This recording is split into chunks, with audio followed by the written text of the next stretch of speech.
Okay, folks, welcome back. Jesse Lee Peterson is here. Ask Jesse hour is coming up at the top of the next hour.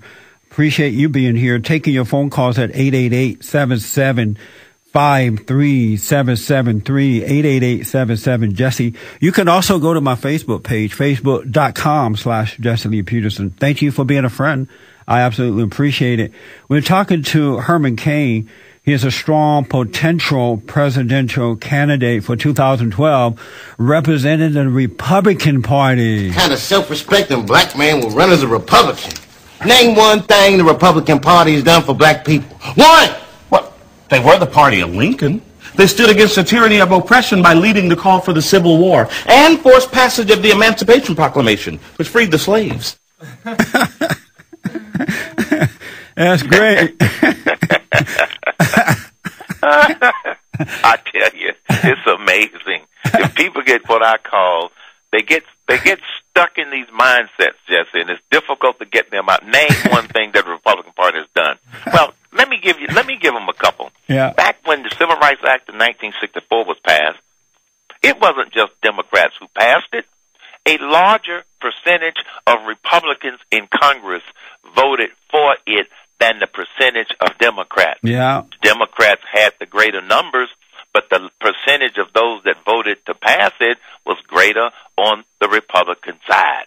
That's a little something that they don't want to remember, okay? And I mean, and it's not about the blame game. That's right. That's part of people's problem.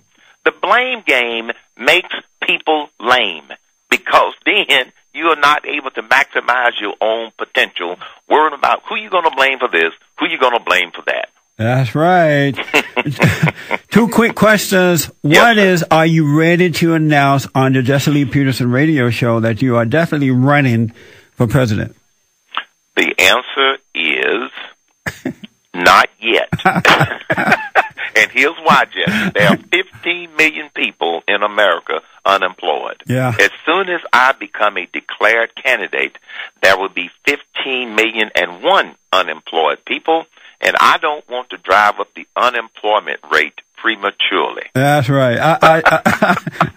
I saw you on my friend Sean Hannity TV show there on Fox News, and he was trying to get you to announce it first on his show. Right. So I wanted to beat him to the punch.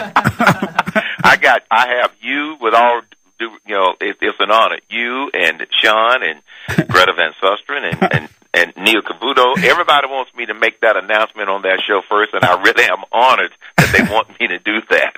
I bet, man. I appreciate it. One quick question again here. What did it feel like to be the first to win the Tea Party Patriot Policy Summit, straw poll? It felt wonderful, and it is quite an honor, Jesse, for the following reasons.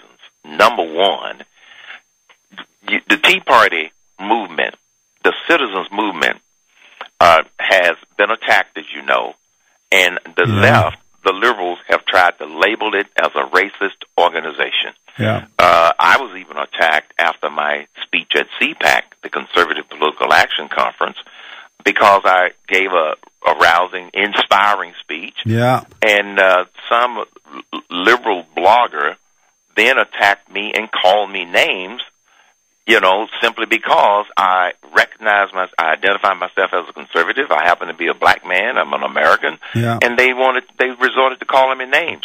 And so for the Tea Party Patriots at their first National Policy Summit to, vote me as number one in that straw poll, I think it debunks that myth. Yeah. But you know that the liberals aren't going to accept that. They're going to come up with another reason as to why they did it. They're going to say that I was elected simply because they were trying to debunk that myth. Look, let me tell you something that I know for a fact, because I have been to so many of these Tea Party rallies. People there are genuine. People there, they simply want the best for this country. That's and they got a very simple agenda. They want fiscal responsibility. They want the government to stop stepping all over our constitutional liberties, and they want the government to get out of the way of the free market system. We will hit $5 per gallon gas very shortly because of what's going on in the Middle East and because we are not doing anything here at home to maximize the resources we already have. Yes, this is what people are upset about. Absolutely. 888-77-53773. Let's go to Atlanta, Georgia, and talk with Avery. Avery, thanks for calling and thanks for holding. You're on with Herman Cain. Good morning, gentlemen. Morning. Good morning. Well, I'm glad that you're running for senator. I appreciate that, Senator, but president. I'm sorry. Yes. And the thing I'm worried about is your health. I know that you're a cancer survivor. I know that job is very, very stressful. You can tell by Mr. Obama that his hair is just all right, almost gray to a point because of all that stress. And I'm worried about you, about your health. I mean, I don't want you to get up in there. Avery, and hold get on. sick. To be fair to you, hold on, Avery. Let me take a quick break. We'll come straight back to you. 888-77-53773. We're going to take all the calls.